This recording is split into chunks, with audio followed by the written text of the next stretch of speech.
Hello කොහොමද ඉතින් ඔයාලා ඔක්කොම මගේ YouTube channel එකට ආදරයෙන් පිළිගන්නවා. මම අද ඔයාලට පෙන්වන්න යන්නේ රිසර්ච් ස්ටුඩන්ට් කෙනෙක් විදිහට මම ගෙවන සාමාන්‍ය ජීවිතයේ දවසක්. ගොඩක් අය හිතන්නේ රිසර්ච් කියන්නේ පේපර් එකක් ලියලා ඉවර කරන වැඩක් විතරයි කියලා. ඒත් ඇත්තටම රිසර්ච් කියන්නේ හැම දවසක්ම අලුත් දෙයක් ඉගෙන ගන්න, හොයන, සැලසුම් කරන, නැවත හදන්න වෙන දිගු ගමනක එකතුවක්. ඉතින් අද උදේම මම අද දවස පටන් ගත්තේ මගේ පොඩි යාළුවා එක්ක ටිකක් වෙලා ඉඳලා. ඒ වගේ පුංචි මොහොතක් හිතට මහා ලොකු නිදහසක් දැනෙනවා. මගේ පුංචි යාළුවා කිව්වේ මට ඉන්නවා ලස්සන පූස් පැටව 3 දෙනෙක්. ඊට පස්සේ මං කරේ මම මගේ දවසේ කරන්න ආසම දේ තමයි මගේ උදේ තේ එක බොන එක. තේ එක හදාගෙන ඇවිල්ලා එළියට වෙලා පොඩ්ඩක් නිදහසේ අද දවසේ කරන්න තියෙන වැඩ ටික හිමි ප්ලෑන් කරගන්න එක තමයි මේ ඔයාලට පෙන්වන්නේ. ඊට පස්සේ නෝට්බුක් එක අරගෙන අද කරන්න තියෙන වැඩ ටික ලියාගත්තා. ප්ලෑන් එකක් නැතුව වැඩ කළොත් මුළු දවසම අවුල් වෙන නිසා මුලින්ම අද ඉලක්ක ටික හදාගන්න එක මට ගොඩක් වැදගත් කියලා හිතුණා.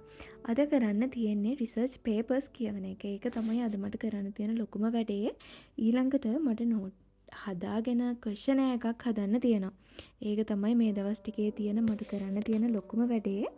හැමීට ලැප් එකත් ඔන් කරගෙන වැඩ ටික පටන් ගමුකෝ. මට මේ රිසර්ච් පේපර්ස් වල මෙතනොලොජි එක බලන්න, ඒ වගේම ෆීල්ඩ් විසිට් එකට අදාළ තොරතුරු ටිකක් එකතු කරගන්න, අන්න ඒ වගේ වැඩ ටික තමයි තියෙන්නේ අද නම්. සමහර පේපර්ස් එකක් තේරුම් ගන්න විතරක් පැය ගාණක් යන වෙලාවල් තියෙනවා. සමහර වෙලාවට හයිලයිට් කරලා, නෝට් ලියලා, නැවත ඒවා කියවලා එහෙම කරන අවස්ථා තමයි ගොඩක් තියෙන්නේ. මොකද ගොඩක් ඒවා එකපාර කියව ගන්න කියලා තේරුම් ගන්න හරිම අමාරුයි ගොඩක් අවස්ථාවලට. ඒත් මේ කරන හැම දෙයක්ම අනාගතයේ හොඳ රිසර්ච් එකක් කරන්න තියෙන පියවරක් කියලා මම ගොඩක් විශ්වාස කරනවා. මගේ රිසර්ච් ටොපික් එක තමයි ක්ලයිමේට් චේන්ජ් එක කැටල් ෆාමර්ස් ලගේ සෝෂියෝ ඉකොනොමික් වල්නරබිලිටි එක බලන එක.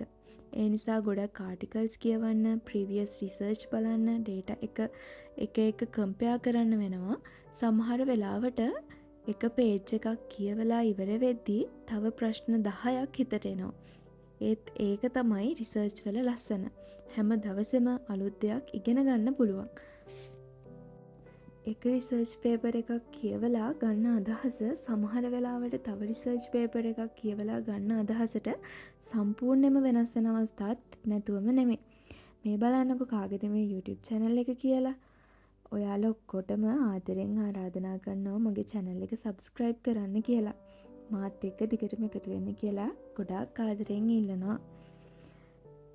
මේ විදිහට question එකත් හදලා ඉවර කරලා මම පොඩ්ඩක් ගියා එළිය ඇවිදින්න. මේ බලන්නකෝ මේ මල් ඔයාලා දන්නවද කියලා.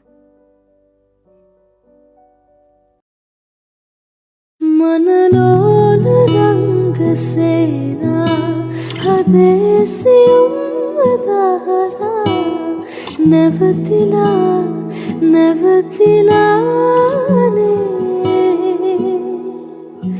නුඹ රහස කියන ගීතා හෙමින් ඇසෙන්නේ මාත්‍රා වැටලිලානේ.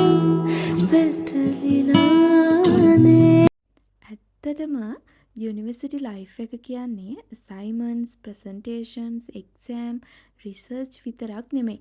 ඒ අතරේ ලස්සන මෙමරීස් එකතු කරගන්නත් ඕනේ. සමහර දවස්වල වැඩ හිතපු විදිහට යන්නේ නැති අවස්ථා තියෙනවා.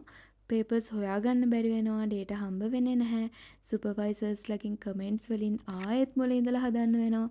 ඒ වෙලාවට නම් ටිකක් අමාරුයි. ඒත් මම මතක් කරගන්නේ මම මේ තැනට එන්න කොච්චර දුරක් ආවද කියන එක. ඒක මට ආයෙත් නැගිටින්න ගොඩාක් ලොකු ශක්තියක් දෙනවා. ඉතින් මේ තමයි මේ දවස්වල මගේ ජීවිතේ. ටිකක් මහන්සි, ටිකක් ස්ට්‍රෙස් එකක් තියෙනවා. හැබැයි හීනවලට ලං වෙන හැම දවසක්ම අපිට ගොඩාක් වටිනවා. මේ වීඩියෝ එක බලන ඔයාලා අතරේත් රිසර්ච් කරන අය, යුනිවර්සිටි ස්ටුඩන්ට්ලා නැත්නම් තමන්ගේ හීන වෙනුවෙන් මහන්සි වෙන කෙනෙක් ඉන්නවා නම් මතක තියාගන්න. ඉක්මනින් ලොකු ප්‍රතිඵලයක් නොලැබුණත් හැම පුංචි පියවරක්ම දවසක ලොකු ජයග්‍රහණයකට හේතු වෙනවා. ඉතින් අදට මේ vlog එක මම මෙතනින් ඉවර කරනවා. වීඩියෝ එකට ඔයාලා ආස නම් ලයික් එකක් දාන්න, කමෙන්ට් එකක් දාගෙන ඔයාලගේ අදහස් කියන්න. ඒ වගේම මගේ channel එක subscribe කරලා මගේ ඉදිරි research journey එකත් එක්ක දිගටම එකතු වෙන්න කියලා ගොඩාක් ආදරයෙන් ආරාධනා කරනවා. ආයෙත් අලුත් වීඩියෝ එකකින් හමුවෙමු. පරිස්සමෙන් ඉන්න. බයි බයි. හසරැලි කෝල මුව මතින් පිපුනා කිංකිණි නාදදී නිල්වන්නෙත් විලේ කැල්ම කියාතරේ මුවරදරේ නුරොන් පිරී උතුරා සුවදට හාදුදී පුබුදයි ජීවිතේ කැකුල කියාතරේ ගිනියම්මු සිහිනෙකමා දැවටියා ඔබෙසයා ගිනියම්මු හැගුමකමා සිහිලස ගැල්පුවා මෙදා